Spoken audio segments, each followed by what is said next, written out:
ជំរាបសួរពូមីងបងប្អូនទាំងអស់គ្នាផ្ទះពុកស័យមានលក់កោរុក្ខជាតិដំណាំឈើហូបផ្លែនិងភេទផ្កាលម្អមួយចំនួន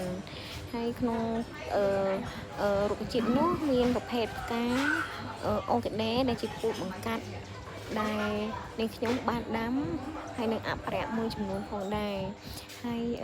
លើសពីនេះទៅទៀតក៏មានប្រភេទឈើដំណាំឈើហូបផ្លែហើយនឹងភេទផ្កាដែលខ្ញុំបានបង្កាត់មួយចំនួនដោយពួកប្រភេទផ្កាអូគីដេដែរហើយលើសពីនេះទៅទៀតប្រភេទផ្កានេះក្នុងបងប្អូនពូមីងដែលបានជាវទិញផ្កាពីផ្ទះពុកស័យក៏មានការដាំនិងថែទាំមួយចំនួនដល់អ្នកទិញដើម្បីកូនជក់នឹងបានស្ដាយនឹងការថែទាំពុកផ្កាហើយក្នុងនោះដែរនាងខ្ញុំក៏